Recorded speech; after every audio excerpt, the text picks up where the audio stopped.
ce qu'il faut peut-être retenir finalement de l'OVE en dehors des données statistiques, c'est la capacité de faire remonter le ressenti des étudiants. C'est-à-dire comment vivent-ils, eux, leur expérience, leur parcours de vie, leur parcours d'études. Au fil des années, on voit bien, et l'enquête 2020 le confirme, qu'il y a des évolutions, mais elles sont relativement lentes. Elles s'inscrivent dans la durée. Et je mets à part le confinement et les conséquences de la crise de cette année. Nous y reviendrons également. Donc on a cette volonté de se rapprocher d'une réalité qui sinon ne transparaît pas beaucoup. Les relais, on en disait un mot avec Monsieur le Président, les relais intermédiaires que sont les associations ou les syndicats ou les élus dans les conseils vie universitaire, on peine vraiment à faire cette traduction des besoins et finalement des difficultés ou au contraire des attentes des étudiants dans leur vie d'étudiants qui n'est pas que la vie sur les campus. On est dans une acception très large aujourd'hui, contrairement à ce qui se passait dans les années 80, de ce qu'est la vie étudiante. On est sur ce qu'on appelle beaucoup aujourd'hui l'expérience étudiante, c'est-à-dire la construction d'un parcours d'études, oui, certes, mais un parcours d'autonomie, un parcours de construction de la personne humaine et en lien avec ses pairs, en lien avec les enseignants-chercheurs, en lien avec un environnement qui lui aussi doit être analysé de façon concomitante. Donc ça, c'était le premier point que je voulais reprendre. Et un second qui vraiment va revenir à plusieurs reprises dans notre présentation, c'est qu'il est totalement impossible de parler aujourd'hui des étudiants ou d'une population étudiante. Ça n'a strictement aucun sens. Et c'est de plus en plus vrai, et ça l'est encore plus après la crise. Nous avons, évidemment, vous connaissez tous la pression démographique qui fait que nous sommes aujourd'hui avec un nombre d'étudiants qui a considérablement augmenté depuis les années 70 et qui fait que les universités, les établissements d'enseignement supérieur au sens large ont dû s'adapter, mais ils se sont adaptés avec une autre caractéristique qui s'est imposée au fil des années, c'est la différenciation entre les catégories d'étudiants. Et nous verrons peut-être tout à l'heure que cette différenciation, elle s'est accrue fortement depuis la crise et elle s'est aussi révélée de plus en plus importante entre types d'établissements, entre catégories d'établissements. C'est-à-dire il ne s'agit pas de dire que c'est à deux vitesses, il s'agit simplement qu'il y a une réalité complexe, qu'il faut la prendre comme telle et l'analyser comme telle, sans aller à des généralisations qu'on a malheureusement de temps en temps l'occasion de lire, en particulier dans les médias. Donc une fois qu'on a bien ces deux perspectives en tête, effectivement, si on replace les résultats de cette enquête 2020, on voit qu'elle s'inscrit d'abord dans la durée et dans les constats précédents de 2016. Donc au mieux une stabilisation, mais il y a même des points particuliers qui ont donné lieu à un progrès, bon, certes toujours en prenant des proportions qui restent tout à fait raisonnable, si je puis dire, dans les évolutions, mais néanmoins sur, par exemple, deux points importants. Le premier étant le sentiment qu'ont les étudiants par rapport au déroulement de leurs études, c'est-à-dire la satisfaction qu'ils peuvent exprimer sur l'organisation des études, sur ce que ça leur apporte. On voit qu'en 2020, 64% sont satisfaits ou très satisfaits, ce qui est quand même une amélioration par rapport à l'enquête 2016 où ils étaient à 60%. Ce qui, sur l'ensemble, puisque je précise un petit point, on a bien eu 60 000 résultats exploités, c'est-à-dire complétés et exploitables, entre guillemets, des questionnaires, mais on avait consulté 250 000 étudiants avec un panel, évidemment, représentant l'ensemble de l'enseignement supérieur et pas seulement les universités. Je ferme la parenthèse. Donc cette proportion, et au regard des insatisfaits, évidemment, en corrélation, on a en 2020 10% qui sont insatisfaits, alors que nous étions effectivement à 11% de l'ensemble très insatisfaits dans l'enquête de 2016. Alors en même temps, sur le contenu même de la formation, on avait là aussi 71% d'étudiants satisfaits sur les contenus de formation. Donc on voit bien que 2020 allait dans un sens positif. C'est le cas aussi pour les perspectives d'avenir. En 2016, 54% des étudiants estimaient leurs chances d'insertion en France, cette fois bonnes ou très bonnes, contre 14% qui les estimaient mauvaises ou très mauvaises. Et en 2020, on est passé à 68% pour les étudiants optimistes, toujours au sujet de leur insertion en France, et 8% pour ceux qui étaient, disons, plutôt pessimistes. À l'étranger, même écart, c'est-à-dire qu'en 2016, 40% estimaient des chances d'insertion à l'étranger bonnes ou très bonnes, 21% mauvaises ou très mauvaises, et en 2020, nous passons à 45% et 18%. Dernier élément positif, enfin c'est pas le dernier, mais disons celui que nous évoquerons, il porte sur la notion financière, la notion économique, la situation des étudiants. Alors dans l'ensemble, pendant l'année universitaire, on a une proportion d'étudiants qui se déclarent, qui déclarent connaître des difficultés financières importantes ou très importantes. Et on a 1/5 des étudiants qui le déclarent. Ce qui est en baisse par rapport à 2016. On était, alors la baisse encore une fois est modeste, on était à 23%, mais c'est significatif puisque ce type d'écart mesure sur une population plus grande, bien entendu, des vraies évolutions. En 2020, nous avions 26% des étudiants qui déclaraient ne pas avoir assez d'argent pour couvrir leurs besoins mensuels, et nous étions à 29% en 2016. Et quand on regarde, je fais une remarque plus générale, quand on regarde la situation économique des étudiants, il faut se rappeler là aussi qu'on est dans un contexte très différent de ce qui se passe par exemple dans les estimations de l'INSEE sur la population jeune. Il n'y a pas de budget étudiant au sens strict. Il y a une reconstitution des ressources que perçoivent les étudiants, avec trois sources principales, trois origines principales, donc les aides bien sûr familiales, les aides publiques et quelque chose qui s'est affirmé progressivement dans le budget des étudiants reconstitués, c'est-à-dire les activités rémunérées. Et je ne rentre pas dans les détails, mais vous verrez, on vous laissera d'ailleurs quelques documents et je transmettrai un document plus détaillé et chiffré pour votre compte-rendu, mais vous verrez que dans cette activité rémunérée, là aussi, attention de ne pas faire des raccourcis trop rapides. On entend toujours un étudiant sur deux travaille, il a besoin pour vivre de tel niveau de financement, etc. C'est beaucoup plus complexe que ça. D'ailleurs, on est à 38% exactement dans la dernière enquête. Et ce panel d'activités rémunérées, il va du babysitting avec des revenus modestes au demeurant, mais qui peuvent être aussi réguliers. Ça va des stages liés à leurs études, en particulier dans le domaine de la santé, et ça va aussi effectivement à toute une série de petits jobs, la vente, le commerce, etc. On doit là encore faire très attention à concentrer l'analyse sur ce qui crée problème. Et qu'est-ce qui crée problème dans une activité rémunérée? C'est l'intensité, le rythme. Est-ce qu'on est sur une activité intense et qui contrarie effectivement la possibilité pour les étudiants de suivre leurs études? Combien de jours par semaine? Combien d'heures? Etc. Ou bien est-ce qu'on est sur un job ou une activité ponctuelle qui ne remet pas en cause la possibilité de suivre des études? Et ça, c'est d'autant plus important qu'on le verra tout à l'heure avec la crise, c'est un des facteurs majeurs qui a entraîné des conséquences extrêmement négatives pour les budgets et la situation économique des étudiants en 2020.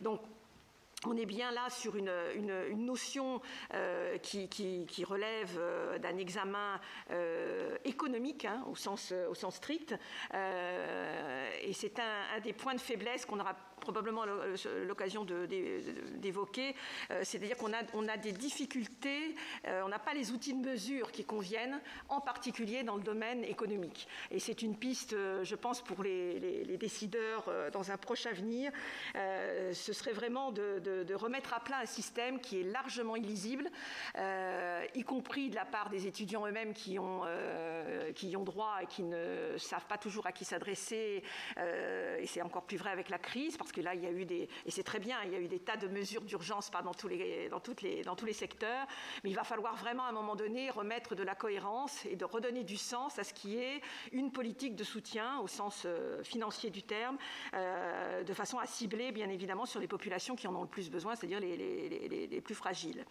Alors, au-delà de ces 3 points, peut-être que sur le logement, il y a très peu de modifications. On est toujours sur une répartition entre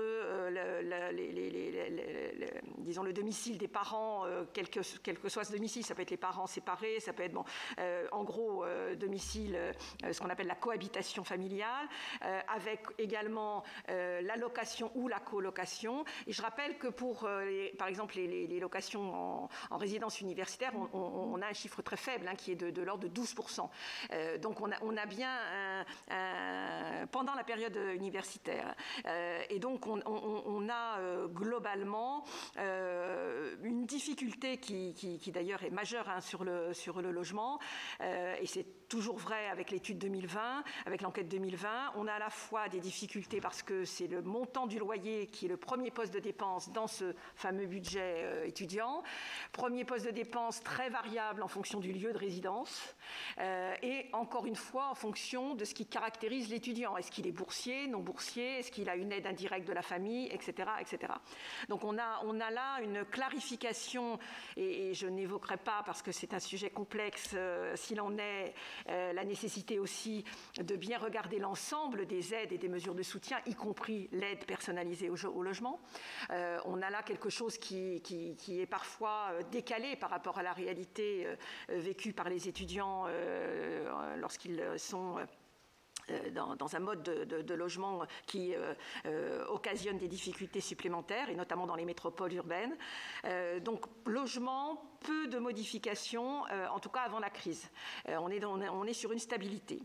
Alors, au-delà de ce constat à la fois de stabilité et d'amélioration partielle, mais importante, quand même des points de fragilité qui sont apparus dès l'enquête d'ailleurs 2016, mais très confortés dans l'enquête 2020, et ça concerne l'état de santé des étudiants. Puisque en 2016, on était toujours, alors il faut quand même avoir ça en arrière-plan, on a un constat qui est émis par tous les étudiants, ils se sentent globalement en bonne santé. C'est-à-dire qu'ils se perçoivent en bonne santé. Une des réponses qui revient souvent, mais pourquoi avez-vous renoncé aux soins? Est-ce qu'on peut penser que c'est par rapport à une raison financière, économique, etc. Souvent, c'est non, ça va s'arranger tout seul. En fait, c'est caractéristique d'une population jeune et qui n'a pas forcément intégré les difficultés potentielles de santé. Alors, ça change avec la crise du Covid. Mais ce qui, par contre, était frappant, c'était tout ce qui tourne autour des fragilités d'ordre psychologique. Et là, on est passé de 20% d'étudiants qui le déclaraient en 2016, ce qui était déjà quand même important, à 30%, et notamment sur le chiffre aussi de renoncement aux soins, on est passé là aussi, et cette fois vraiment pour des raisons financières, à 33%. Donc une alerte qui s'est retrouvée tout à fait confirmée par la suite et même amplifiée, bien entendu, par ce qui a été constaté au niveau des conséquences de la pandémie. Donc globalement, on est face à un exercice un petit peu compliqué pour nous, Observatoire de la vie étudiante, et un peu inédit. C'est qu'on avait des constats, on a des données qui sont très riches et qui vont maintenant être exploitées, puisque le principe avec ce type d'enquête, c'est que nous allons mobiliser des équipes de recherche ou des économistes ou des statisticiens pour aller plus loin et pour approfondir ce que nous disent les étudiants dans cette enquête. Mais il se trouve que tout ceci s'est passé au printemps 2020 et que nous avons bien entendu immédiatement, même si à l'époque, il faut être tout à fait honnête, nous n'avons pas pu anticiper une durée aussi importante de la crise. Nous étions tous persuadés que ça allait s'arrêter à l'été et qu'on allait progressivement revenir vers quelque chose, entre guillemets, de plus normal. Et nous n'avons pas non plus pu anticiper des effets de plus en plus importants au fur et à mesure des périodes de confinement, déconfinement, couvre-feu, etc. Donc, pour essayer quand même d'avancer et d'avoir une matière première, si j'ose dire, un peu plus utile, nous avons relancé donc, auprès de 6000 étudiants qui avaient déjà été questionnés dans la première enquête, une enquête courte, beaucoup plus courte que la première, et qui essayait vraiment de percevoir ce qui était en train d'arriver pour eux. Un bouleversement qui ressortait et qui ressort toujours quand on voit, j'ai lu les premiers témoignages, un bouleversement qui est à la fois dans l'espace.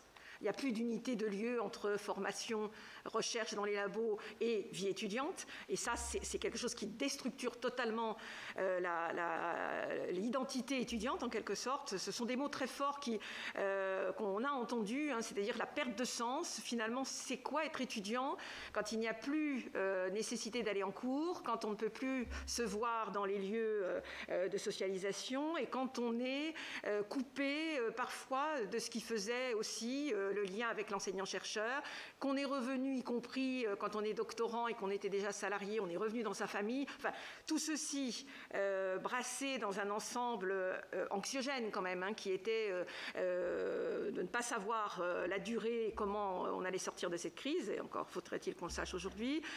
On est véritablement devant des conditions de bouleversement et qui se sont traduites vraiment dans les réponses à l'enquête, à la deuxième enquête.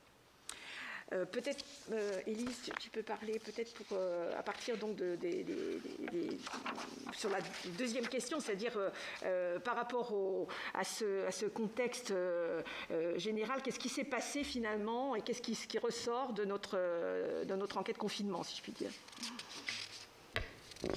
Oui, bonjour à toutes et à tous et merci pour nous donner l'opportunité de présenter un peu nos travaux. Alors, donc ça, ce qu'a présenté Monique Ronzeau, sont les résultats de notre enquête réalisée donc, à partir du mois de mars et jusqu'au mois de mai 2020, quand on était déjà dans une situation de confinement, mais on a interrogé les étudiants sur leur situation antérieure, leur demandant un petit peu de faire un effort d'imagination et de se rappeler comment était la vie étudiante au moment où on les a interrogés. Et puis en juillet, on a lancé cette post-enquête, puisqu'on a réinterrogé 45 000 étudiants parmi ceux qui avaient accepté d'être réinterrogés. Et donc, sur ces 45 000 qu'on a réinterrogés, il y en a 6 130 qui nous ont répondu. Et donc, ça nous a permis de faire un bilan. Il était au moment où ils venaient passer souvent les examens, et donc de faire un bilan du confinement après la session d'examen, et de voir un peu comment ils avaient vécu cette période de confinement. Alors, la première observation, c'est qu'il y a beaucoup d'étudiants qui ont changé de logement. C'est peut-être la population qui a le plus changé de logement entre la période universitaire et la période de confinement, puisque 44% des étudiants ont déclaré avoir changé de logement, et très souvent, c'était pour se rapprocher de leur famille. Donc ça, c'est la première caractéristique. Ensuite, en ce qui concerne les conditions d'études, on observe un passage massif au numérique, même pratiquement exclusif, avec les inconvénients que ça pose et les difficultés qu'ont soulevées les étudiants, c'est-à-dire qu'il y en avait qui n'étaient pas très bien équipés, n'avaient pas forcément d'ordinateur personnel, n'avaient pas forcément une bonne connexion Internet, n'avaient pas forcément un espace au calme pour travailler. Et donc, c'est des problèmes qui sont remontés pendant le confinement et qui nous ont fait remonter dans l'enquête. Ensuite, en ce qui concerne leur situation économique, on observe qu'un tiers des étudiants ont déclaré avoir perdu leur activité rémunérée, et ça représente plus de 200 € de perte en termes de perte moyenne financière pour ces étudiants. Et en ce qui concerne aussi l'état de santé, on observe que pour un tiers des étudiants, ils présentent des signes de détresse psychologique. Alors on remarque que c'est la même part que ce qu'on observait dans l'enquête générale, ce qui montre qu'il y a sans doute eu des interférences entre les deux enquêtes. C'est-à-dire qu'on les a interrogés entre mars et mai 2020, à un moment où ils étaient déjà confinés. Et donc, des fois, on a du mal un peu à faire la part des choses entre leur réponse propre au confinement et leur réponse liée à l'enquête générale. Alors, quand ils sont rentrés au domicile de leurs parents, je reviens sur le logement, ils font état parfois de conflits. Ça n'a pas été sans poser problème aussi, ce retour au domicile parental. Donc, certains nous font état de conflits. Il y en a qui ont été confrontés au décès d'un proche, par exemple. Il y a plein de difficultés qui sont propres à la crise et qu'on a pu mesurer en juillet 2020. Alors, peut-être un mot sur la... Pardon. Oui. Sur la situation économique, puisque ce qui s'est passé avec l'arrêt des activités rémunérées, c'est que dans un premier temps, tout le monde était un peu sous le choc et il y a un effet de sidération qui n'était pas que pour les étudiants, mais on s'est vite aperçu que finalement la situation économique générale et la difficulté qu'avaient les entreprises à se projeter avait un impact immédiat sur la réponse qu'attendaient les étudiants. Alors, ceux qui s'en sont mieux sortis, c'est ceux qui ont réussi à retrouver, entre guillemets, des petits jobs, la livraison à domicile, des plats emportés, etc. Tout ça, les étudiants se sont vraiment rués dessus. Mais par contre, ce qui faisait la structure même de l'activité rémunérée, et parfois avec même du salariat, enfin des formes beaucoup plus solides, si je puis dire. Alors là, pour cela, ça a été véritablement beaucoup plus compliqué. Et ça s'est tout à fait télescopé avec la nécessité de quitter, par exemple, un logement parce que le loyer était trop élevé, parce que donc, les facteurs se sont cumulés. Ce qui ressort très nettement de notre enquête confinement, les étudiants évoquent vraiment un cumul de facteurs à la fois de stress, de psychologique. La crise, elle est multiforme et le problème, c'est que ces dimensions qui s'entrechoquent un peu, elles ont toutes produit des effets en même temps.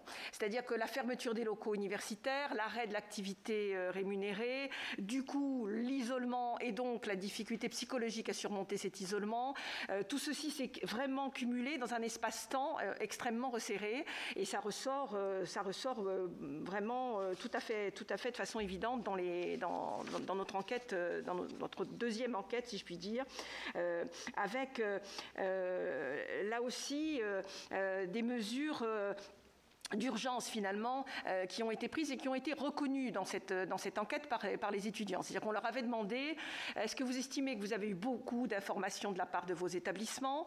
Est-ce que vous avez eu suffisamment d'aide? Alors je parle bien du premier confinement, c'est-à-dire que la durée ensuite fait que la situation c'est évidemment compliquée.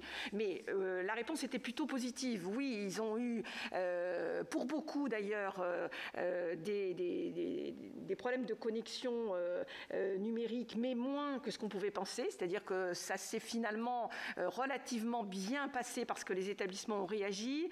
Et il y a eu des plans d'acquisition de matériel. Il y a eu les collectivités territoriales ont beaucoup aussi progressivement sont montées en puissance pour aider à l'équipement des étudiants.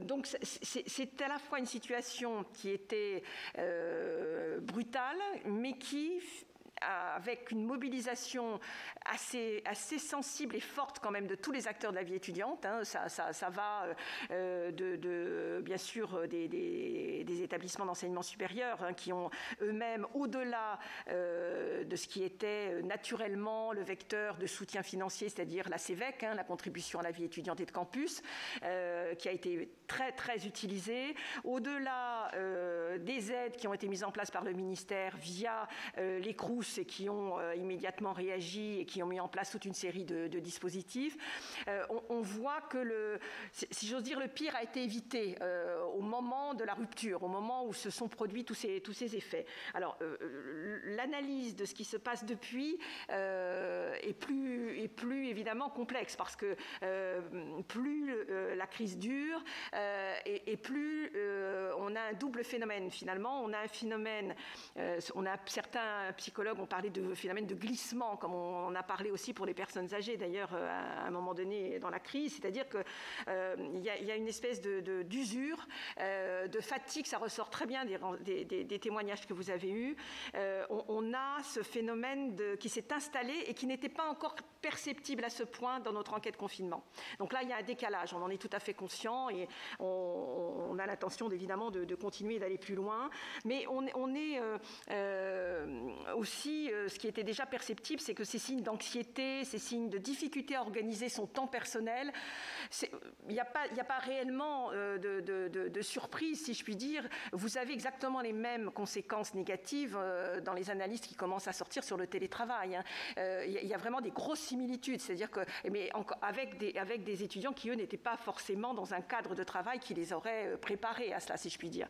Mais on a ce sentiment général de ne plus savoir situer sa formation, les études que l'on poursuit, ça remet en cause des choix d'orientation, cela remet en cause éventuellement le fait de se projeter au-delà du master et d'aller en doctorat. On sent que tout est en train de bouger en quelque sorte entre licence, master et doctorat, c'est-à-dire que les priorités ne sont plus perçues de la même façon parce qu'on ne sait pas ce qui va advenir dans un avenir proche.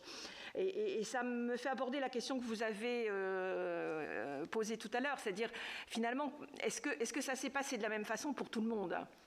Alors, la réponse, évidemment, est négative. Bien sûr que non, puisque d'abord, il y avait déjà des différenciations avant, et elles se sont évidemment confirmées, mais en plus, il y en a eu des nouvelles. Pour faire très, très court, et Lise Tenray va compléter, on a vraiment des catégories d'étudiants qui ont plus souffert que d'autres, les étudiants étrangers en premier, puisqu'ils se sont trouvés coupés et de l'aide familiale, et éventuellement d'un petit travail qu'ils avaient trouvé en arrivant en France, et avec un soutien des pairs qui n'était pas aussi organisé que pour les associations françaises, éventuellement, ou par filière, comme on l'a pu voir par exemple dans les IUT. Donc, on a les étudiants étrangers, on a les étudiants les plus âgés, c'est ceux qui ont les plus de 26 ans, engagés justement dans des études doctorales et qui, du coup, pour certains, ont perdu aussi une source de revenus. Et on a les étudiants, enfin, primo-entrants, puisque je rappelle que la génération inscrite à la rentrée 2020, c'est celle qui, finalement, n'a rien connu de l'université. Je parle bien de l'université, là, cette fois. Les grandes écoles, clairement, s'en sortent beaucoup mieux. Il faut vraiment faire ce constat pour des raisons évidentes d'encadrement pédagogique, d'organisation aussi, qui est peut-être plus sur un accompagnement personnalisé. Et ça, c'est un grand défi qui va se poser aux universités, mais ce sera une nécessité absolue. Et donc, on a des différences qui se sont clairement accentuées et qui ressortent tout à fait de notre enquête. Élise.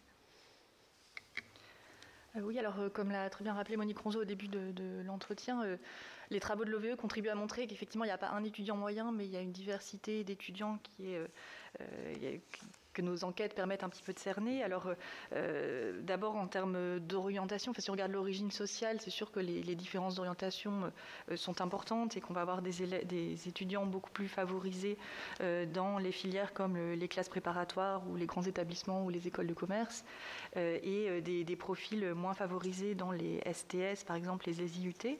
Les questions portaient aussi sur les différences selon le sexe. On sait pareil, l'orientation va être différente. Mais je crois qu'il y a aussi des variables importantes et qu'on n'a pas forcément en tête. Alors il y a l'origine migratoire aussi qui permet de distinguer différentes orientations selon les étudiants, avec par exemple une orientation plus importante des enfants descendants de 2 parents immigrés dans des filières courtes professionnelles dans l'enseignement supérieur. Et puis il y a aussi donc, ces différentes filières qui sont alimentées par des profils d'étudiants différents, se caractérisent aussi par des expériences différentes de l'enseignement supérieur, puisqu'on a des emplois du temps beaucoup plus chargés, par exemple dans des filières comme la santé ou les classes préparatoires, et des emplois du temps plus légers en termes d'heures de présence de cours. Et donc ça permet aussi aux étudiants d'exercer des activités rémunérées de manière plus ou moins importante selon leur filière. Et avec les effets qu'on connaît, donc comme l'a rappelé Monique Ronzeau, effectivement, on a des activités beaucoup plus concurrentes des études exercées par les étudiants en filière sciences humaines, par exemple à l'université, puisque voilà, du coup, l'arbitrage se fait souvent au niveau de l'emploi. Et effectivement, l'âge aussi des étudiants va être très important. En ce qui concerne la cohabitation, par exemple, les étudiants, plus ils sont jeunes et plus ont de fortes chances d'être cohabitants. Mais par exemple, les élèves de classe préparatoire aussi sont beaucoup plus cohabitants. Alors, la variable de cohabitation, elle est très importante, il me semble, parce que c'est ce qui permet de repérer un peu... Quand on parlait des difficultés à mesurer les ressources des étudiants, la cohabitation, c'est une variable fondamentale, parce que tout ne passe pas par des transferts monétaires qu'on pourrait mesurer et quantifier. Et l'aide familiale, c'est aussi simplement héberger ces enfants qui sont étudiants, leur donner de la nourriture et beaucoup de services qui ne passent pas par des transferts monétaires. Et donc, quand on regarde les budgets étudiants vraiment au sens financier, on a l'impression que les plus pauvres, c'est les étudiants de classe préparatoire. Or, ils sont jeunes, ils sont souvent cohabitants, donc à la fin, le budget dont ils disposent est tout petit. Mais si on intègre toutes ces aides qui ne sont pas monétaires, qui ne sont pas des transferts financiers, ça fausse un petit peu la vision qu'on peut avoir. Et des étudiants qui apparaissent comme très riches parce qu'ils ont beaucoup de revenus, beaucoup de ressources d'emploi, ils peuvent être beaucoup plus vulnérables parce qu'en réalité, ils exercent beaucoup d'heures de travail qui vont être très concurrents des études. Et donc, voilà. Donc, je pense qu'effectivement, les ressources des étudiants, c'est vraiment très différent des ressources qu'on peut mesurer dans les autres populations, les jeunes, les adultes, les salariés, etc. Et il faut avoir ça en tête. Et donc, la variable de cohabitation, c'est une variable qui est très importante. Sur l'état de santé, on perçoit aussi des inégalités en fonction de ces différentes caractéristiques, puisque simplement quand on regarde les étudiants satisfaits de leur état de santé général, on a moins d'étudiantes qui se déclarent satisfaites que d'étudiants, 65% contre 76%. On a moins d'étudiants étrangers par rapport aux étudiants français, 66% contre 70%. Et les étudiants de milieu social populaire, à 66% se considèrent en bonne santé, alors qu'ils sont 76% parmi les étudiants de milieu social supérieur. Donc toutes ces variables, finalement, se recoupent. Et il y a une variable aussi très importante, et vous l'avez dit, c'est la variable territoriale, où effectivement l'expérience étudiante va être très différente selon le lieu d'habitation, ne serait-ce que quand on regarde les différences de loyer en fonction de la ville d'habitation, on a des différences très importantes qu'on peut mesurer dans l'enquête conditions de vie. Voilà, c'est difficile de faire un portrait général, mais en tout cas, il faut avoir ces différents éléments en tête, il me semble, pour comprendre la diversité de la population étudiante. Alors, sur ces différences, je rajouterais peut-être un point qui porte sur les catégories d'établissements. Les plans d'investissement à venir, les PIA, ont restructuré profondément la carte des établissements d'enseignement supérieur. Et si on regarde le côté universitaire, on voit bien que les grandes universités fusionnées n'avaient pas attendu la crise pour investir dans l'innovation pédagogique, l'ingénierie pédagogique, le distanciel intelligent. Une organisation était déjà en train de se mettre en place. Donc ces établissements-là, plus facilement que d'autres, ont réussi à sauter le pas, si je puis dire. Et ce qui est très important, parce que, en particulier pour la recherche, parce qu'il y a eu une espèce d'attente dans certaines universités qui a bloqué un petit peu le fonctionnement général des établissements, et ça ne s'est pas produit partout de la même façon. Donc il y a bien une différenciation entre établissements qui n'est pas en soi un problème dès lors qu'on en a conscience et que les mesures d'accompagnement personnalisé que j'évoquais à l'instant et qui vont s'imposer, à mon sens, partout, peut-être faudra-t-il des mesures renforcées pour les autres établissements qui, eux, n'avaient pas soit les moyens, soit tout simplement n'avaient pas inscrit dans leur projet ou l'avaient inscrit plus tard le développement. On parle d'une question de maturité numérique aujourd'hui, de maturité dans la digitalisation des enseignements, etc.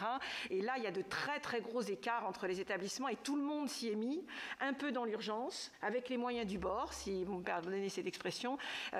C'est logique, compréhensible en cas de crise. Après, il faudra, vous parliez, Monsieur le Président, tout à l'heure, de qu'est-ce qui va devoir structurellement être pris en compte.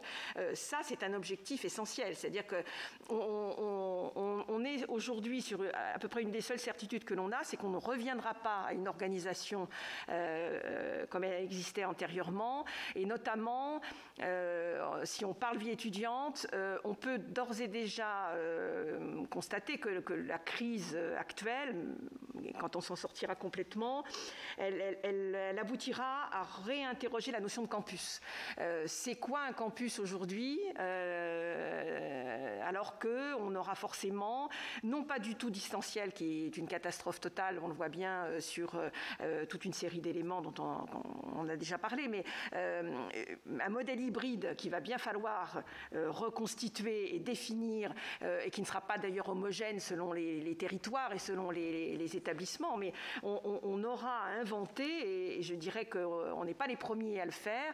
Il y a des expériences dans beaucoup de pays qui ont déjà avancé sur ce sujet, un équilibre, une complémentarité entre présentiel et entre enseignement et formation à distance.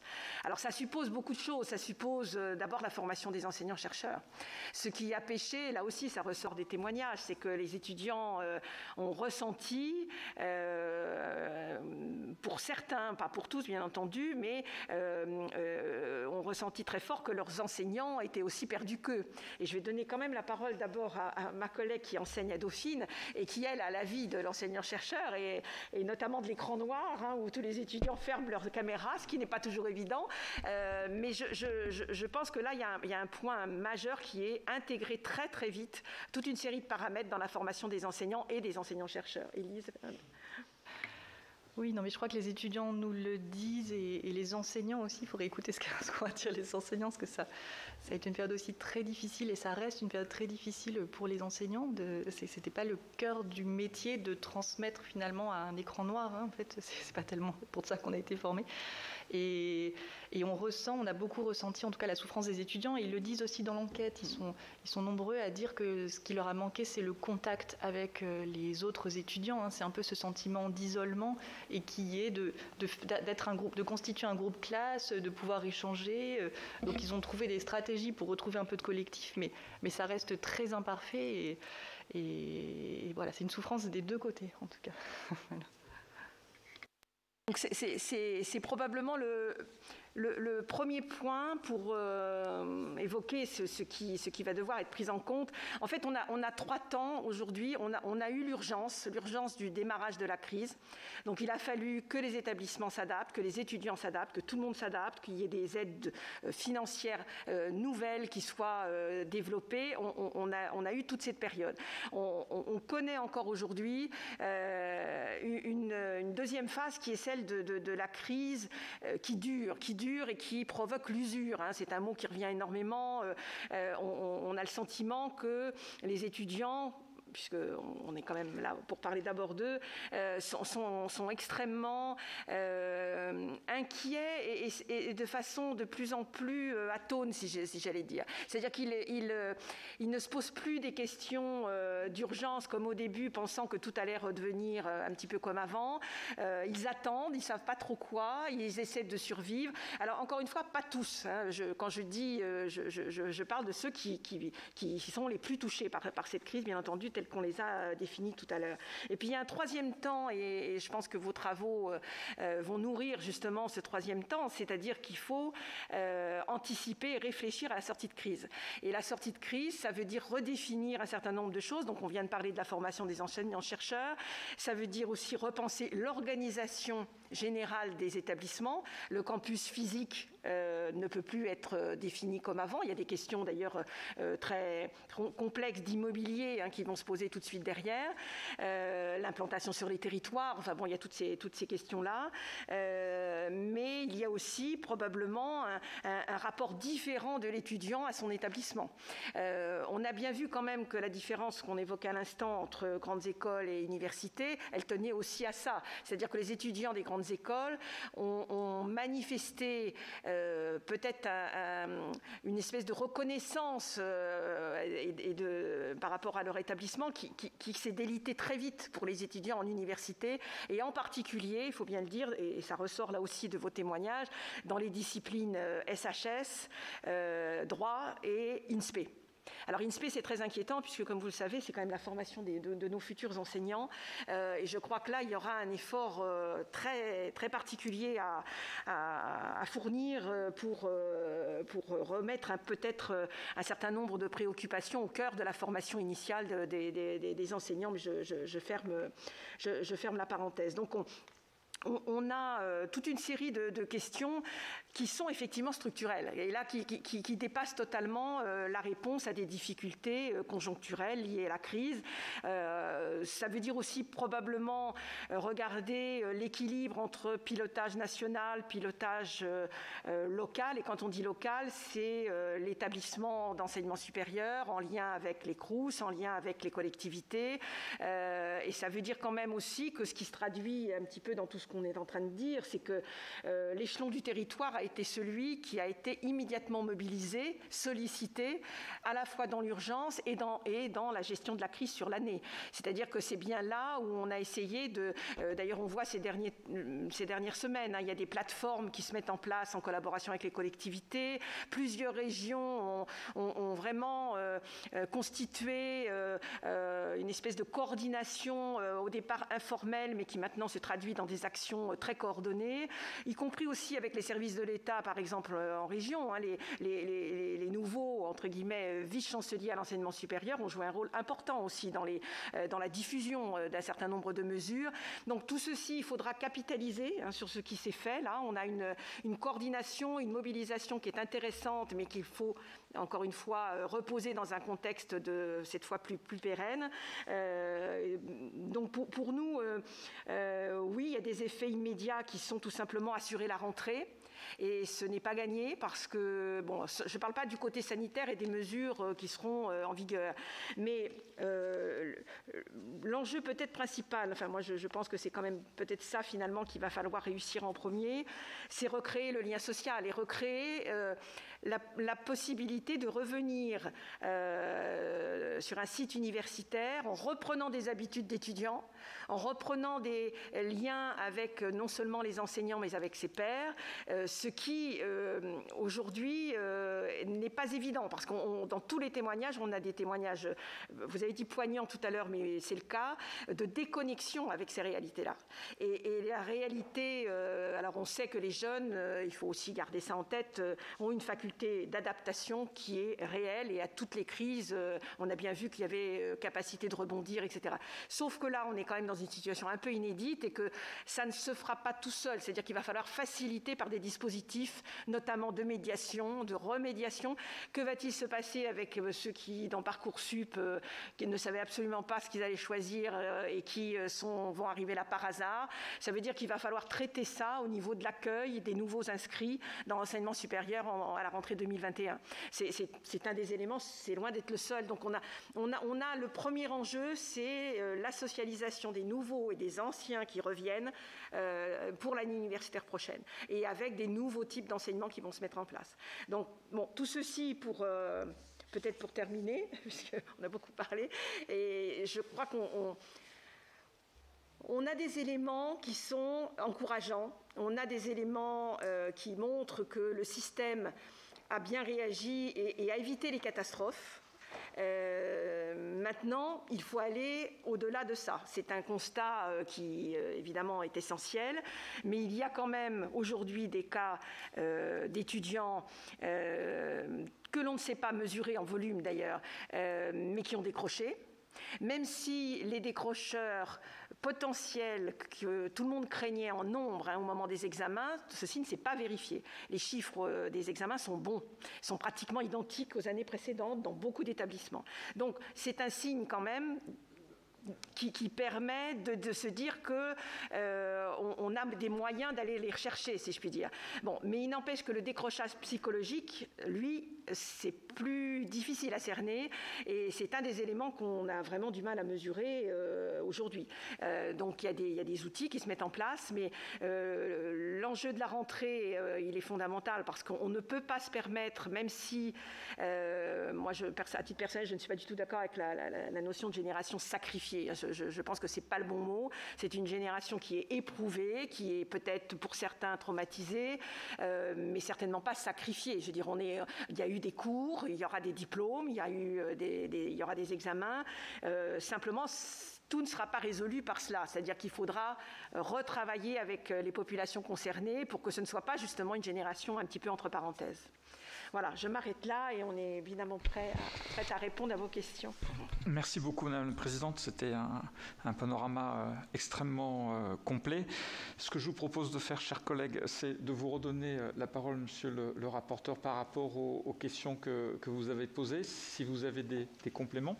Et ensuite, on va passer à la lecture des témoignages des étudiants, et puis j'ai déjà un certain nombre de prises de parole pour vous, chers collègues. Je vais essayer de distribuer de façon équitable. Monsieur le rapporteur, si vous avez quelques précisions à demander. Oui, juste deux précisions à demander.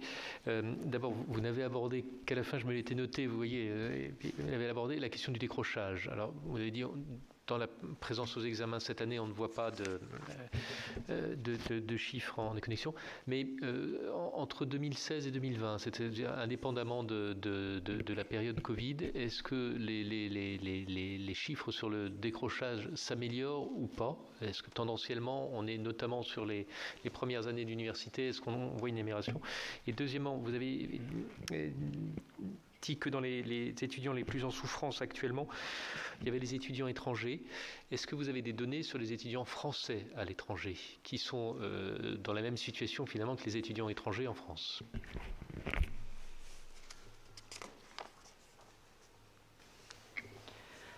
Alors sur le décrochage, les données de l'enquête OVE ne sont pas les mieux pour mesurer objectivement ce qui s'est passé, puisqu'on est encore une fois, on a plus de données finalement sur la perception et sur comment les étudiants ont ressenti les effets. Donc on peut peut-être donner ce chiffre-là, c'est celui qu'on a qui est plus fiable sans doute disons qui est différent, et des données objectives seraient plus à demander au SIES par exemple, qui a vraiment les données sur les effectifs de réussite et de réorientation. Mais à l'issue du premier confinement, on avait demandé aux étudiants comment ils voyaient les effets sur leurs études, et 57% estimaient que la poursuite de leurs études serait affectée négativement par le confinement. Donc plus de la moitié avaient le sentiment que ça aurait des effets. À peu près 25% des étudiants ont décidé de modifier leur projet d'orientation. Donc en fait, au-delà du décrochage, ça a quand même eu des effets à plus long terme sur les trajectoires. 4% souhaitaient interrompre leurs études et 9% les prolonger, peut-être en percevant que leur insertion serait plus difficile. Donc voilà, au-delà des effets objectifs, en tout cas subjectivement, il y a eu ces effets qui ont été perçus. Et sur la question des étudiants français à l'étranger, on n'a pas tellement d'informations dans l'enquête spécifiquement sur cette population. Par contre, ce qu'on sait, c'est qu'à l'issue du premier confinement, il y a 72% des étudiants qui avaient une mobilité internationale de prévue qui ont dû l'annuler en fait. Et pareil sur le stage, on n'a pas donné le chiffre tout à l'heure, 78% des étudiants qui avaient un stage prévu n'ont pu le réaliser dans les conditions qui avaient été, les conditions initiales. Donc il y en a 23% qui ont dû adapter les modalités de leur stage, 17% qui ont vu leur stage reporté, peut-être complètement annulé, un peu après de juillet, et pour 38%, il était déjà annulé en juillet. La plupart des témoignages vont dans le sens que vous nous disiez, et on ressent, il y a quelques expressions un peu fortes. Je suis épuisé, la situation est juste horrible, je suis déprimé, je n'y arrive plus, je laisse prise. On nous envoie au casse-pipe, ça revient à plusieurs reprises. Ce qu'on fait n'a plus de sens, n'a plus de valeur, à quoi ça sert.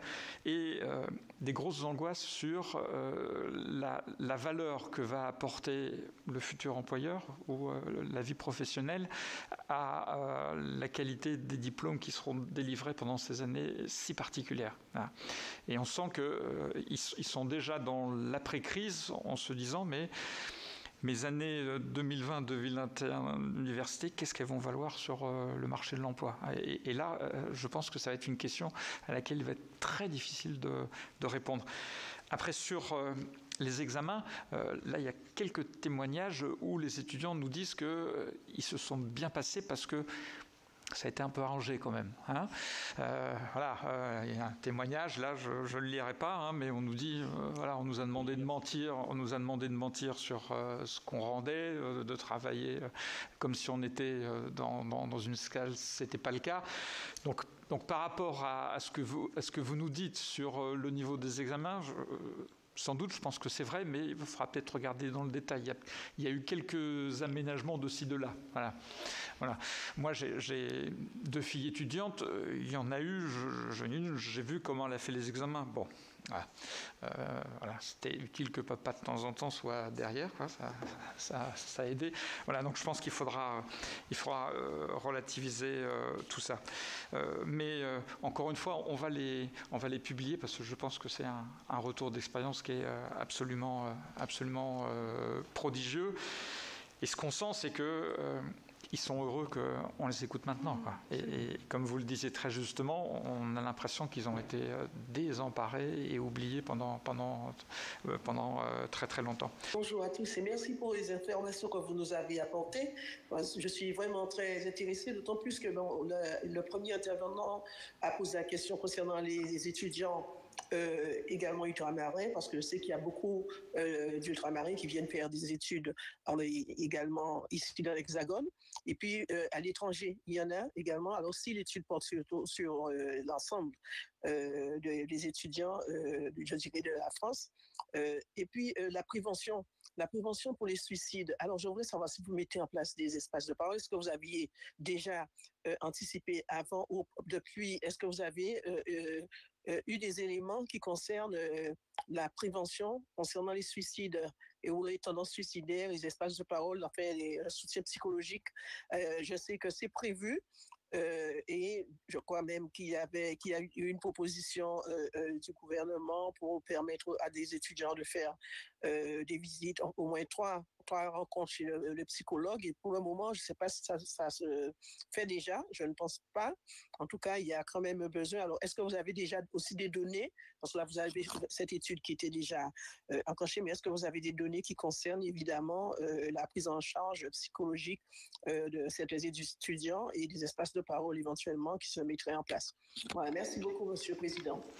Merci, Victoire. Alors ensuite, Sonia de la Provôté, puis Stéphane Piednoir et enfin Hussein.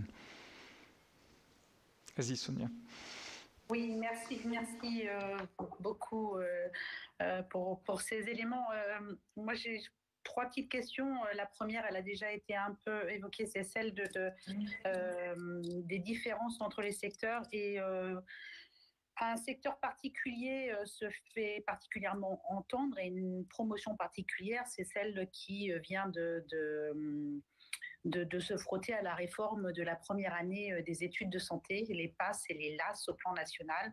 Et est-ce que vous avez d'ores et déjà des éléments plus précis et plus particuliers sur ces générations qui, pour le coup, vivent manifestement au millième les difficultés, notamment en termes de détresse psychologique, et parce que le contenu des programmes a été testé cette année et absolument pas dans les conditions qui étaient prévues à l'origine. Et donc, est-ce que vous avez un avis et des remontées, ou en tout cas, est-ce que vous envisagez qu'il y ait des études complémentaires sur cette promotion particulière? Ma deuxième question porte sur... on aborde beaucoup les conséquences psychologiques et psychiques qui sont réelles, et notre collègue Victoire vient d'évoquer ce sujet. Il y a aussi un impact physique. Et est-ce qu'on est en situation de mesurer cet impact physique, notamment parce que le fait qu'il y a une moindre activité physique, qu'il y a des problématiques alimentaires, notamment d'accès à une alimentation de qualité correcte. Tous ces sujets-là qui sont des sujets, j'allais dire, assez classiques de suivi et de surveillance médicale des étudiants d'une manière générale, parce que quand on est jeune, on ne se met pas toujours en situation complètement impeccable vis-à-vis de sa santé. En tout cas, les circonstances font qu'on ne peut pas. Mais là, clairement, on vient de traverser une période où tout ça s'est aggravé. Et est-ce qu'on a d'ores et déjà des chiffres ou des indices qui permettent d'évaluer aussi l'état de santé physique de ces étudiants à l'issue de cette période, ce qui pourrait derrière entraîner des préconisations et des prises en charge et un accompagnement supplémentaire, notamment en termes de prévention. Je vous remercie beaucoup. Oui, donc... Alors, au nom de Stéphane Piednoir, qui s'excuse, mais il a dû partir. Stéphane Piednoir est rapporteur pour avis des crédits de l'enseignement supérieur pour la commission culture et éducation. Il voulait poser une question un peu dans le prolongement de celle de Victoire Jasmin sur est-ce que vous avez pu mesurer ou sentir le besoin de consultation de psychologues sur les campus en priorité, puisqu'on a perçu que vous faisiez bien une différence sur la mise en difficulté des étudiants en fonction principalement de leur lieu d'études et leurs établissements encadrants. Est-ce que spécifiquement sur les campus, il y a eu des demandes de psychologues?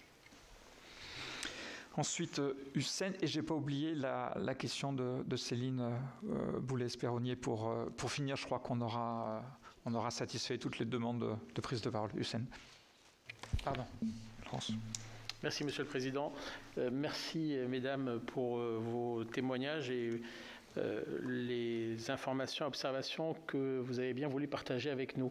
J'aurais besoin de connaître ce que vous avez pu observer comme remontée pendant cette première période de confinement et pendant la seconde sur l'implication des représentants des étudiants.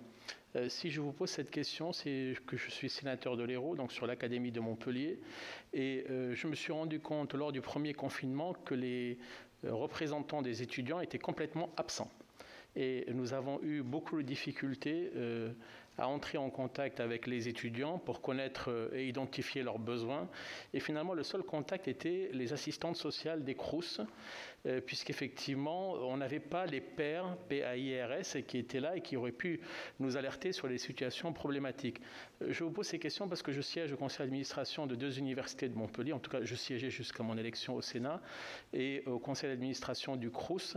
Et nous avons été fortement embarrassés pour venir en aide à des étudiants dont on avait des difficultés à cerner les besoins et à identifier justement ce qui leur manquait. Et le rôle des représentants des étudiants a été très absent. Ils ont été absents dans les grandes villes comme Montpellier et dans les petites villes ou des moyennes villes, là où la vie associative estudiantine est moins structurée. Alors là, ça a été le vide sidéral. En général, ce sont les villes de taille moyenne dans lesquelles on a juste les premiers cycles. Et finalement, c'était ces premiers cycles qui étaient encore plus précarisés et qui avaient encore plus besoin d'aide. Et nous avons été démunis, donc il a fallu quelques semaines de tâtonnement pour identifier des associations qui n'étaient pas nécessairement des associations étudiantes ou universitaires et qui veuillent bien aller au contact de ces publics et qui étaient très éloignés de nous. Voilà, je voulais savoir, est-ce que vous avez une vision générale du rôle qu'ont pu jouer les associations estudiantines? J'ai le sentiment que pendant le deuxième confinement, elles sont un peu plus présentes et un peu plus actives qu'elles ne l'ont été pendant le premier confinement. Pourquoi les universités n'ont pas réouvert de la même façon que beaucoup d'établissements d'enseignement supérieur qui se sont organisés et dans les départements, nous avons été chargés de maintenir les collèges ouverts, les régions ont maintenu les lycées ouverts. Finalement, il n'y a que l'État qui a maintenu les universités fermées. Pourtant, il y a des organisations dans toutes les écoles d'établissements supérieurs qui ont eu lieu. Donc, c'est une première question. Qu'est-ce qui empêche tout ça? Moi, j'ai l'impression que, finalement, on parlait d'accompagnement des élèves, des étudiants, lorsqu'il va falloir redémarrer. On sait que la jeunesse, elle est souple, elle est innovante, elle est intelligente. Et moi, je fais confiance aux étudiants pour repartir du bon pied dès qu'on va les laisser pouvoir reprendre leur avenir en main. Je m'inquiète un peu plus lorsque je lis les témoignages sur la souplesse des enseignants. Est-ce qu'ils n'ont pas besoin d'accompagnement pour eux vraiment donner tout ce qu'il faut donner pour un enseignement qui n'est pas toujours en présentiel, qui peut l'être, mais qui peut être aussi en distanciel? On a vraiment l'impression dans tous les témoignages et aussi sur nos territoires que les élèves se sont sentis lâchés par leurs enseignants. Ils ont été accompagnés par leur famille, quand elle n'est pas trop éloignée, même éloignée, par leurs animaux de compagnie, mais ils le précisent à plusieurs reprises. Et là, on a du mal à comprendre, parce que dans beaucoup de branches professionnelles, mais tout le monde a été à la même enseigne. Il a fallu, nous aussi d'ailleurs, s'organiser pour des conférences, des échanges en visio, en tout ce qu'on veut, et il a bien fallu, ça fait 1 an que ça dure, et on est quand même étonné de voir qu'il y a des choses qui restent impossibles dans le milieu des enseignants. On partage tout à fait le même constat. C'est-à-dire que les syndicats... Alors, d'abord, rappelons que les syndicats étudiants, ce sont des syndicats représentés dans des instances dédiées avec un très faible taux de participation au niveau national ou au niveau, d'ailleurs, plus local. Donc, il y a déjà un problème de fond. Et toutes les discussions autour du vote électronique des étudiants s'inscrivent dans la démarche qui consiste à essayer de redonner du sens à la représentation étudiante institutionnelle, j'entends. Mais il est certain... alors, je ne suis suis pas sûre que ce soit vraiment amélioré depuis le premier confinement, personnellement, parce que tout ce qu'on peut... Alors, il y a des déclarations nationales, bien entendu, mais quand on voit la réalité des initiatives, ce sont des micro-regroupements ou associations, parfois, mais il n'y a même pas d'association du tout, mais des étudiants motivés qui se sont appuyés sur d'autres types de relais, et ça a marché, ça a bien mieux marché. Donc, il y a un vrai problème là qu'il faudra probablement revoir à échéance. C'est peut-être pas la première urgence, mais le rôle de relais n'a pas été ce qui était attendu, n'a pas correspondu à ce qui était attendu. Ça, on a beaucoup de remontées qui vont dans ce sens-là. Alors sur le décrochage, alors là encore, on ne peut pas mesurer quoi que ce soit, nous, du décrochage aujourd'hui. Je reprends juste ce que vous avez dit tout à l'heure sur la connexion aux examens. Moi, je parlais purement... vraiment de l'aspect connexion, justement, et pas contenu. Je ne me risquerais pas à former des jugements sur la qualité de ce qui a été fait pour participer à l'examen ou pas, ou avec une aide ou pas. Mais en revanche, la crainte était qu'il y ait effectivement beaucoup de déconnexion et donc de décrochage. Donc c'était plutôt cet aspect-là que j'évoquais. Alors, quels sont les dispositifs? Alors, il y en a beaucoup qui existent dans le supérieur. Il y a ce qu'on appelle les services d'orientation qui existent. Il y a des dispositifs qui ont été mis en place par les conseils de formation vie universitaire qui fonctionnent bien. Il y a toute une série de dispositifs qui vont être activés, notamment dans le cadre de la procédure Parcoursup au fur et à mesure des étapes. Donc là, on est sur un terrain qui est relativement balisé. On a quand même, autant pour les psychologues, c'est beaucoup plus compliqué, autant pour un système d'orientation. On ne peut pas parler de conseiller d'orientation comme on en parle dans l'éducation nationale, mais là, on a vraiment des dispositifs qui montent en puissance et qui sont en collaboration avec les responsables de filière, notamment, et de formation au niveau des instances universitaires. Alors, dans les grandes écoles, c'est plus cadré probablement, mais bon, on ne va pas rentrer trop dans les détails. Sur les tendances suicidaires, on a un chiffre que Élise a donné tout à l'heure, je crois, non ? Vas-y. Non, on a mesuré dans l'enquête 2016 qu'il y avait 8% des étudiants qui avaient pensé à se suicider au cours des 12 derniers mois. Donc ça, c'est un chiffre de 2016. Et en fait, c'est beaucoup plus élevé que la population des jeunes, puisque c'est un peu plus de 3% des jeunes de 15-30 ans en population générale. Donc ça, c'est quelque chose que dit de manière récurrente un collègue psychologue qui travaille à l'Observatoire de la vie étudiante, qui s'appelle Yannick Morvan, qu'on a une population très vulnérable en termes de pensée suicidaire dans la population étudiante. Alors, en revanche, les statistiques sur les suicides, alors vous savez déjà qu'on a un problème puisqu'on ne les a pas, mais par contre, dans les remontées des cas que nous connaissons, il n'y a pas de chiffres marquants sur un nombre de suicides qui serait beaucoup plus élevé, etc. Mais ça n'est pas statistique, c'est-à-dire qu'on n'a pas véritablement une mesure, là encore, tout à fait fiable. Encore que, bon, les affaires de Lyon, etc., qui se sont passées, elles sont plus compliquées quand on les regarde de près.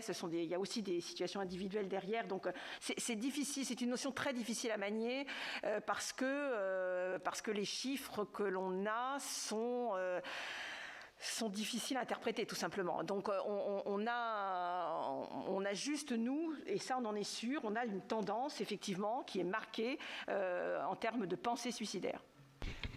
Pour reprendre la question de Sunal de Provoté, est-ce que cette tendance, elle n'est pas plus lourde dans le domaine très particulier des études de médecine ?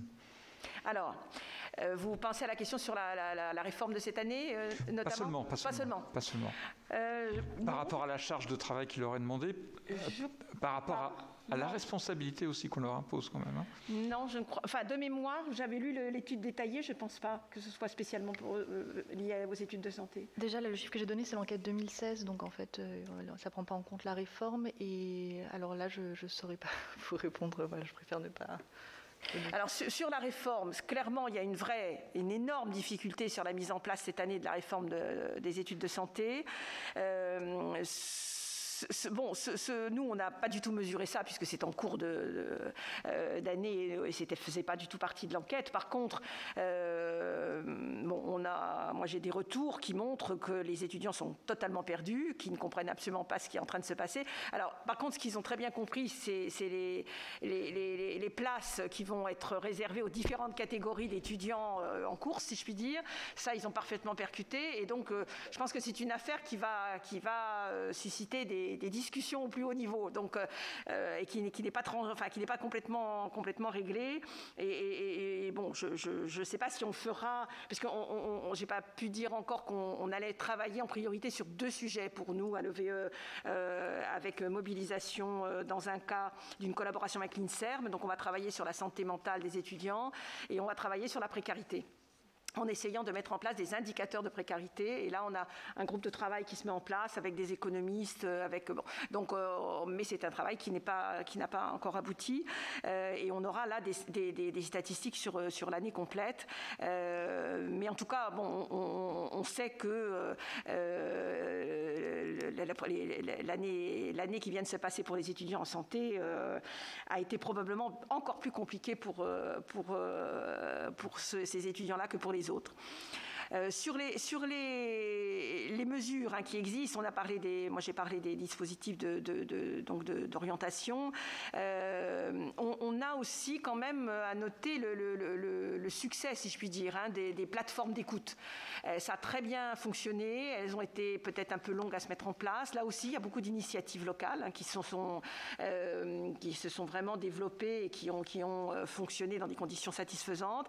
Alors vous avez vu qu'il y a eu le chèque, les annonces du ministère sur le chèque psychologue, sur le fait qu'il y a eu des plateformes de contact des psychologues qui étaient un petit peu réparties sur tout le territoire, et depuis cette semaine, on a une plateforme nationale qui démarre. Donc ça va donner de la lisibilité et on pourra avoir des enseignements plus précis de ce qui se passe réellement. Tout ce qu'on peut dire, c'est qu'il y a une très très forte demande. Donc cette demande, là, il va y avoir moyen de la rendre lisible par cette plateforme nationale, donc ça c'est plutôt bien.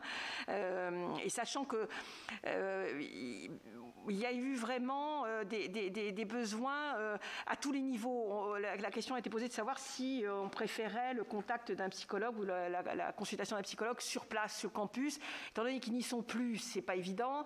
Dans la famille, c'est encore moins évident. Donc les plateformes ont marché, à mon avis, grâce à cela. C'est-à-dire qu'il y avait une espèce de relais qui permettait d'être écouté sans avoir éventuellement à aller trop loin dans des confidences que les étudiants n'étaient pas prêts à fournir dans un certain cercle familial. Donc oui, il y a des dispositifs qu'il va falloir regarder et pérenniser. Alors vous savez comme moi que les services de santé universitaires ont été complètement saturés dès le premier confinement. Alors il faut dire aussi qu'il y a des questions de fond qui se posent depuis longtemps sur ces services. Est-ce qu'une université a vocation à avoir un service de santé avec tous les spécialistes sur place, sur un campus, quand on sait qu'il est éclaté sur le territoire?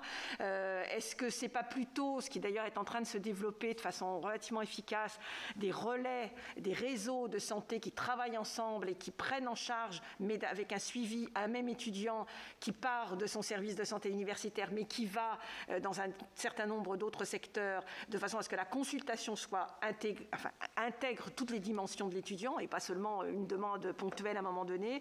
Donc là, il y a une vraie réflexion d'ensemble au niveau national avec l'ensemble des acteurs de la vie étudiante, bien évidemment. Les plateformes de chat, alors moi j'ai pas du tout d'éléments là-dessus à part ce que tout le monde peut savoir en lisant les témoignages sur Internet. Moi je dirais que toutes les bonnes initiatives, toutes les initiatives sont bonnes à prendre. Si ça marche, si c'est utile pour les étudiants, pourquoi pas. Après, tout ne doit pas être mis sur le même plan. C'est-à-dire que les situations les plus graves, il faut qu'il y ait des vrais processus et des processus de prise en charge et des processus de suivi. Et ça veut dire un accompagnement personnalisé, on y revient. Et ça, c'est une question de moyens. C'est réellement une question de moyens. Donc on va avoir cette question qui se posera bien évidemment à la rentrée, de même que pour tout ce qui touchera aux aux questions d'alimentation. Alors les Crous ont fait beaucoup d'efforts sur l'alimentation. Hein.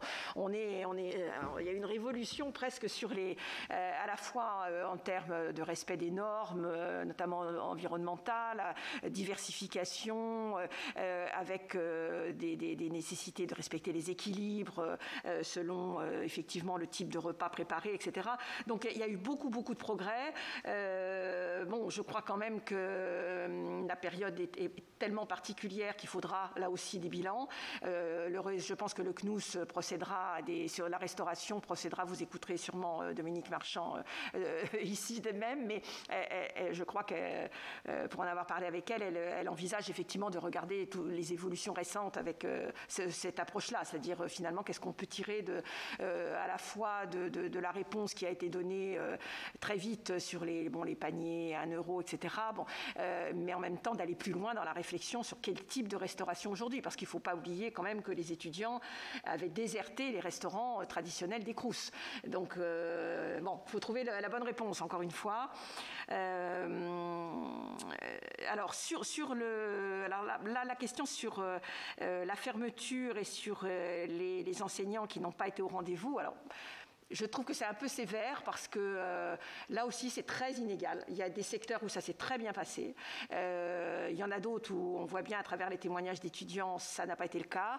Moi je pense que le grand facteur, et je l'ai évoqué tout au début, c'est la formation des enseignants. Parce que la formation n'avait pas suffisamment anticipé la complexité. Tout le monde devait s'y mettre, certes, mais c'est pas tout à fait la même chose quand on a des cours qui ont été prévus en présentiel avec nécessité de les transformer en l'espace de 3 semaines en cours à distance et avec une capacité aussi d'accrocher l'intérêt de l'étudiant. Il y a des techniques, il y a des ingénieurs qui doivent travailler dessus. En 3 semaines, ils n'ont pas pu le faire et je crois qu'on paye un petit peu le retard qui était celui de certains établissements d'enseignement supérieur à affronter cette numérisation que tout le monde savait inéluctable à plus ou moins long terme. Donc il y a ce premier aspect. Après, dans la durée, là encore, je pense qu'il faudra qu'on ait des bilans plus fins. Parce qu'on a des témoignages individuels. Et nous, on connaît bien cette difficulté à l'Observatoire de la vie étudiante. Il nous faut aller au-delà et voir quels sont ce qui a structuré véritablement, quels sont les points faibles qui seront à relever ensuite de façon beaucoup plus précise. Il faudra des bilans. La CPU, que vous allez aussi écouter sûrement, la conférence des présidents d'université envisage toute une série justement d'analyses, de bilans très précis pour aller au-delà des témoignages. Oui, pardon, il y a une question qui est portée sur le rapport au corps et à l'activité physique, alors sur laquelle on n'a pas spécifiquement interrogé les étudiants pendant le confinement, notamment sur l'activité physique. Par contre, on les a interrogés sur leur alimentation et leur consommation d'alcool, parce que ça nous paraissait être un sujet important. Alors, c'est pas complètement la question qui a été posée, mais ce qu'on a recueilli dans l'enquête confinement, c'est qu'un quart des étudiants ont jugé que leur alimentation avait été moins satisfaisante pendant le confinement, et surtout les étudiants qui n'étaient pas rentrés chez leurs parents en fait. Il y en a qui ont été plus satisfaits finalement de leur alimentation pendant le confinement quand ils sont retournés au domicile familial, et 14% ont déclaré avoir consommé plus d'alcool que habituellement.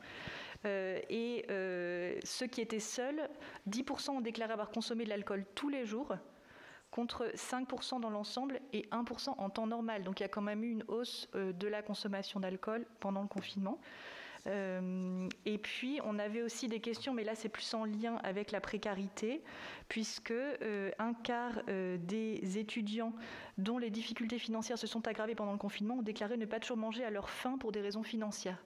Donc voilà, ça nous permet aussi de voir que ça a eu sans doute des effets sur leur santé physique, sur leur alimentation. Voilà, ça c'était peut-être le premier point. Je voudrais juste revenir aussi sur la question des enseignants, parce que je me sens un peu concernée. Voilà. Et je voulais, à partir des chiffres de l'enquête, je voudrais rappeler que dans l'enquête, lors du premier confinement, avec toutes les difficultés que ça a eu de passer les cours en ligne, il y a quand même 77% des étudiants qui nous ont dit qu'ils avaient eu des échanges avec leurs enseignants, que 73% avaient eu des supports support de cours mis à disposition et que 69% déclarent avoir eu des cours ou des réunions de travail en visioconférence. Alors, je ne viens peut-être pas d'une université qui est représentative, donc je ne peux pas m'exprimer pour l'ensemble des collègues, mais du côté des enseignants, il y a eu aussi beaucoup de travail et ça a occasionné un surplus de travail très important. Ça veut dire scanner les copies de tous les étudiants pour leur faire un retour, les recevoir en visio, faire des cours sur logiciel à distance avec des partages d'écran très compliqués. Donc, je ne sais pas si on peut dire qu'il n'y a pas eu d'investissement des enseignants ou si en tout cas, je pense qu'effectivement, il faudrait une formation et les situations étaient très différentes selon les universités, selon les moyens dont les universités disposaient. Mais en tout cas, les étudiants, alors, ils étaient malgré tout pas complètement satisfaits, et ça, on le voit aussi dans les verbatims, que 39% et seulement étaient satisfaits. Quand on voit le pourcentage normal, c'est beaucoup moins. Mais les insatisfaits, ils sont plus nombreux parmi ceux qui avaient une mauvaise connexion Internet, qui n'avaient pas d'ordinateur personnel à disposition, qui n'avaient pas des bonnes conditions de travail. Donc voilà. Sans doute qu'il y a des choses qui n'ont pas été mises en place assez vite à l'université, mais vu l'investissement collectif que ça a demandé, l'épuisement dans lequel sont les collègues, ça me paraît difficile de dire que les enseignants sont pas complètement impliqués, mais encore une fois, je parle d'un point de vue situé dans cette question. Et alors, je voulais juste aussi, parce qu'on n'a pas répondu à la question sur les violences sexistes et sexuelles, qui était une des questions qui avait été posée initialement. Donc, c'est effectivement des nouvelles questions qui ont été introduites dans l'enquête cette année. C'est la suggestion d'une équipe de l'INED qui avait travaillé sur l'enquête Virage, donc avait déjà de l'expérience sur ces questions. Et ça nous a permis, alors c'est l'intérêt de le faire passer dans une enquête généraliste comme celle de l'OVE, c'est que ça évite des biais qui sont liés à la thématique de l'enquête et qui pourraient biaiser un peu le taux de réponse. Et donc, on a distingué dans l'enquête ce qui concerne les propos, les attitudes ou les propositions à caractère sexuel d'un côté, et puis les étudiants qui avaient été victimes d'attouchements sexuels ou de rapports sexuels forcés. Donc, il y a les propos, les attitudes et puis les actes. Alors, quand on met ensemble propos, attitudes ou propositions, on mesure dans l'enquête que 4% des étudiants ont été victimes de violences, avec d'un côté 3% propos, attitudes ou propositions, et puis attouchement ou rapport sexuel forcé, c'est 1% des étudiants. Donc c'est des prévalences qui peuvent paraître en termes de pourcentage peu élevés, mais quand on le ramène au nombre d'étudiants, qui sont quand même 3 millions, en fait ça fait beaucoup de cas à l'université, et on voit des effets d'abord sur la suite des études, puisque c'est des étudiants qui vont avoir plus de mal à se concentrer et qui vont, pour certains, abandonner leurs études. Et puis, souvent, beaucoup d'étudiants qui ne vont pas en parler forcément et qui vont garder ça pour eux, et avec les problèmes que ça peut poser, ou qui vont en parler uniquement à leur entourage et pas dans les services universitaires ou pas à des acteurs universitaires. Alors, ce qui concerne maintenant la question des discriminations, c'est une question qui existe depuis l'enquête précédente, en fait l'enquête 2016, dans laquelle on a introduit d'une part l'origine migratoire des étudiants et d'autre part le sentiment d'avoir été traités différemment. C'est comme ça que la question est posée. Après, on leur demande aux étudiants, d'après eux, quelle est la variable qui a joué dans ce traitement différent. Donc on n'utilise pas le terme de discrimination. Ça, c'est calé sur les enquêtes de l'INED. Ça évite de créer des biais pareils dans les réponses. Et donc, ce qu'on mesure, c'est que 19% des étudiants considèrent avoir été moins bien traités que leurs camarades pour la notation, l'orientation, le rapport avec les enseignants ou avec les camarades, et que pour 23% de ces étudiants, cette différence, elle est liée à leur origine ou à leur nationalité, pour 12% à leur couleur de peau, pour 11% à leur sexe ou identité de genre, pour 10% à leur apparence et 7% à leur religion. Et ça, c'est des chiffres qui sont stables entre 2016 et 2020. Et ce qu'on a introduit comme question dans l'enquête, c'est des questions sur les agressions verbales, les insultes ou les injures pour ceux qui avaient déclaré des discriminations en raison de leur nationalité, origine, couleur de peau ou religion. Et parmi ces étudiants, on voit que 6 sur 10 ont déclaré avoir fait l'objet de moqueries, plaisanteries répétées, mises à l'écart ou rejet, et que 1 sur 3 a déclaré avoir subi des agressions verbales, insultes ou injures. Voilà, c'était pour répondre aux questions initiales. Moi, j'avais une dernière question, mais je crois que vous avez très largement répondu déjà. Et c'était sur le programme d'études complémentaires que vous allez engager suite à cette enquête générale. Moi, j'ai noté la mise en place d'indicateurs de précarité et puis aussi un travail sur la santé mentale. Le travail d'exploitation de toute l'enquête. Des données plus en détail. Qui est, lui, beaucoup plus important, avec un groupe d'exploitation qui travaillera sur l'ensemble des sujets. D'accord. Juste pour finir, sauf si des collègues ont des compléments, moi je voulais vous interroger sur, parce que nous sommes au Sénat et la relation au territoire nous intéresse, et à plusieurs reprises vous avez dit que cette crise a interrogé la relation des universités, des établissements, quels qu'ils soient, avec les territoires. Et vous nous avez dit que la notion de grand campus universitaire, et j'ai bien noté qu'il y avait une différence avec les campus des grandes écoles, qui ont eu une autre façon de réagir, que cette notion de grand campus universitaire, aujourd'hui, elle était questionnée parce qu'on se demandait si elle pouvait encore répondre à un certain nombre d'interrogations. Est-ce qu'on peut faire une opposition entre le grand campus universitaire? Moi, je suis des Hauts-de-Seine, donc je pense bien évidemment à Nanterre, mais dans le département, il y a un autre système. Jean Monnet a plutôt des annexes, il y en a une autre à Sceaux. Est-ce qu'on peut opposer ces deux modèles? Et moi, je vais vous faire part juste de mon expérience d'élu. Dans la commune où je suis, je voulais entrer en contact avec la population d'étudiantes. Ce n'est pas possible. La mairie ne sait pas comment toucher les étudiants qui habitent chez eux. Les campus, on les connaît, les résidences, on les connaît, mais les étudiants qui sont sur la commune et auxquels on aimerait apporter une aide, aujourd'hui ne sont pas connus par la commune. Il faudrait passer par les universités, ce qui est absolument impossible. Donc même quand on a l'ambition, l'envie de les aider, matériellement on ne peut pas, parce qu'une population étudiante, pour un maire, c'est quelque chose qui est complètement insaisissable. Voilà. C'était deux questions que je voulais vous poser, Madame la Présidente. Alors, sur les deux aspects, c'est-à-dire, quand j'ai évoqué les grands campus, je pensais plus à la réorganisation en cours et à la fusion d'universités. Ce qui n'est pas tout à fait la même chose en termes de conséquences sur la répartition territoriale parce que si je prends Bordeaux par exemple, il reste un campus central, mais il y a toujours alors je ne sais pas si on peut appeler ça des antennes ou des sites délocalisés, etc.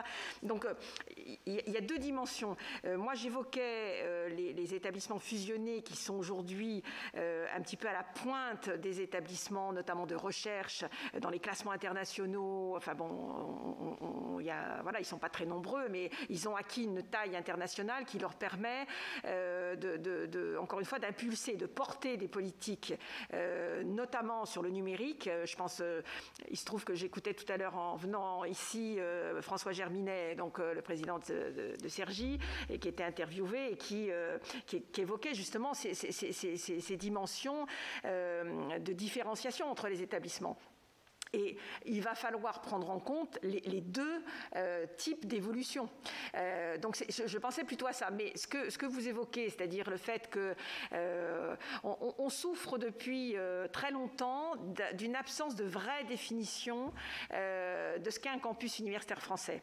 On n'a pas l'histoire, on n'a pas la culture, ni anglo-saxonne d'un côté, ni Europe du Nord de l'autre, ou même ce qu'on peut trouver en Suisse, qu'on peut trouver dans certains pays européens qui sont pas tout à fait sur notre modèle. Donc on a peut-être à se poser effectivement des questions qui sont liées à l'urbanisation, qui sont liées à la nécessité d'équité de traitement des étudiants sur l'ensemble du territoire, sur la façon dont dans une métropole comme Paris ou l'Île-de-France, on arrive à créer une véritable vie étudiante. Et je pense que les outils qui vont se développer, notamment les outils numériques, il y a beaucoup d'exemples à l'étranger qui montrent qu'on peut parfaitement organiser une vie étudiante avec des outils numériques. Pas que, mais ça aide. Parce que ce que vous évoquez aussi, à savoir une mairie ne connaît pas ses étudiants sur son territoire, ça c'est vrai depuis très longtemps et ça évolue très peu, parce que soit l'étudiant effectivement est sur un campus entre guillemets, c'est-à-dire sur une antenne ou sur un site, soit il est dans une structure locale, il habite tel territoire, il travaille peut-être là, donc il n'y a pas de lieu symboliquement qui permettrait de dire ben voilà, sur telle ville, sur tel département, etc. Il n'y a que le niveau de la région qui commence à pouvoir donner ce type d'éléments. Donc on n'a pas, enfin je veux dire, la crise ou pas crise, là ça a mis en relief la nécessité de contacter les étudiants et de les aider. Donc concrètement, comment on les joint. Donc ça veut dire aussi qu'il y a des problèmes de communication avec les étudiants. Aucun étudiant ne consulte sa boîte mail institutionnelle. Tout passe par les réseaux sociaux. Et ça, c'est une réflexion que... Il y a des exemples à l'étranger qui marchent très très bien d'utilisation des réseaux sociaux, d'utiliser les mêmes outils que les étudiants pour les joindre et pour les faire travailler ensemble et pour les faire se rencontrer entre guillemets virtuellement. Donc là c'est un champ, on en est qu'au début, on n'a pas encore les outils en France vraiment appropriés. Il faut faire très attention de ne pas tomber dans du gadget et dans des plateformes qui servent à rien et qui s'essouffleront d'elles-mêmes. Donc, les universités sont, pour en avoir discuté avec le nouveau bureau de la CPU, sont très conscientes de ces enjeux-là. Il faut utiliser à la fois tout ce qu'on va apprendre de cette crise, mais aussi toutes les innovations potentielles que ça dégage. Il faut utiliser ça pour progresser justement sur cette dimension de vie étudiante. Moi, ce qui me satisfait, je dois dire beaucoup, c'est que c'est bien la première fois depuis très longtemps que la vie étudiante est au cœur des discussions et des préoccupations des établissements qui jusqu'à présent s'en sont passés. Il faut quand même dire les choses telles qu'elles sont. Je ne dis pas qu'il ne se passait rien, mais ça n'était pas un élément de stratégie. Bon, et c'est en train de changer. Parce que, tout simplement, ça change parce qu'il y a la crise, mais ça change aussi parce que la qualité de la vie étudiante, et je pense que vous avez dû voir, il y a pas mal d'articles qui sortent, notamment de sociologues, sur la nécessité d'aller vers... la prise en compte dans l'évaluation des établissements et des formations du bien-être et de la qualité de vie étudiante. Bon, ça, c'est un élément qui va être un facteur d'attractivité internationale. Quand les échanges vont redémarrer, combien de fois, nous, on a perçu les difficultés dans les universités de dire « Ah bah oui, mais nous, vous savez, on n'a pas grand-chose en termes d'accueil, etc. » Le seul vrai campus à Paris qui existe, c'est la Cité internationale universitaire, et qui n'est pas sur le même créneau. Donc, voilà, tout ça va quand même être, à mon avis, réinterrogé de façon assez profonde, et notamment par les établissements d'enseignement supérieur.